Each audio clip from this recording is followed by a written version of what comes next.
qui est sympa avec ces vidéos, c'est que je peux carrément vous imposer mes goûts musicaux. Et ça, c'est vraiment un vrai plaisir. Et vous pouvez même pas protester. J'ai représenté ici une fonction densité qui correspond à une loi uniforme. Donc vous voyez, je peux changer la valeur de A et la valeur de B, c'est-à-dire le début et la fin de l'intervalle considéré.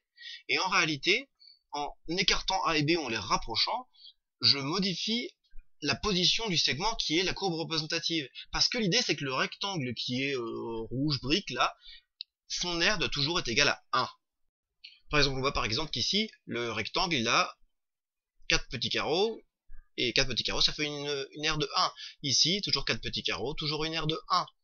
Et si je modifie encore la valeur de B, pour avoir un intervalle de longueur 2, et bien ça va être pareil. J'arrive pas. Voilà. 1, 2, 3, 4 petits carreaux. L'aire est toujours égal à 1. D'où cette formule 1 sur B-1 qui peut paraître bizarre, mais c'est juste pour que l'aire soit garantie sur facture égale à 1. Mais ça fait rien. On s'en fait rien. Prenons maintenant l'exercice. Donc j'ai repris la même chose, mais dans un repère non orthonormé. On a une fonction de densité telle que la valeur de x soit comprise entre 16 et 16,5. Donc si je fais les calculs, ça fait 1 sur 16,5 moins 16 d'après les formules du cours, et ça fait donc 2. Mais il suffit de réfléchir, j'ai une demi-heure, il faut que je multiplie par 2 pour que ça fasse 1. Voilà. Donc la fonction densité, c'est la fonction constante, tout le temps égale à 2. Pour la deuxième question.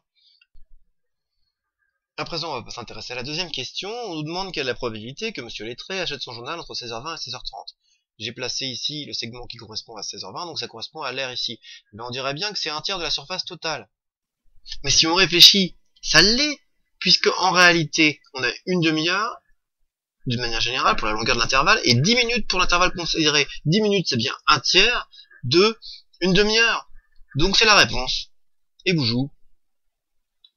Oui, on pourrait utiliser les formules, oui. Quelle galère, ça sert à rien. C'est mieux de comprendre comment ça fonctionne.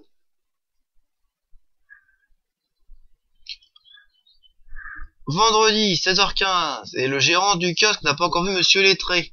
Quelle est la probabilité que celui-ci achète son journal entre 16h20 et 16h30? C'est de la probabilité conditionnelle. Ah, c'est la première fois qu'on fait un mix. Donc je vous rappelle la formule. P de B sachant A est égal à P de A inter B sur P de A. Alors ici, nos A et nos B, ça va être des conditions sur la loi uniforme. Très bien. C'est sachant que grand X est supérieur à 16,25. 16,25 correspond à 16h15.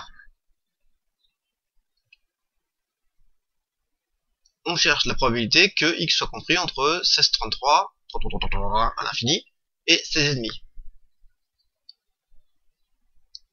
P de A inter B, c'est la probabilité que les deux conditions soient remplies en même temps. Plus grand que 16,25 et compris entre 16,33 et 16,5. Et bah du coup, vu que en réalité l'intervalle 16,33, 16,5 est compris dans l'intervalle 16,25 plus l'infini, bah c'est pas 16,25 plus l'infini, 16,25, 16,5, et bah on reprend l'intervalle du haut. J'aurais peut-être pu faire un petit schéma. Mettez-moi dans les commentaires si vous voulez que je fasse un petit schéma pour expliquer ça. C'est sur l'intersection d'intervalles. Et puis P de A, et bah du coup c'est la probabilité que X soit supérieur à 16,25.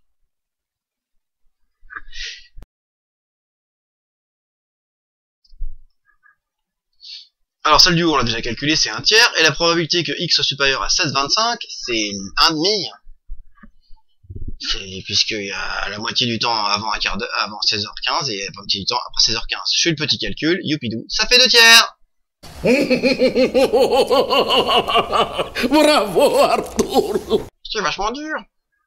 Quant à l'espérance, eh ben, vu que Monsieur Lettré peut arriver absolument n'importe quand,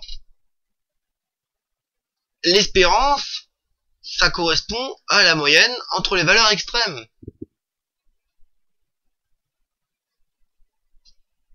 Donc, il suffit de faire 16 plus 16,5 sur 2, ça fait 16,25, 16h15, et voilà. Bon, je vous mets le travail à faire dans la description, et puis, à plus.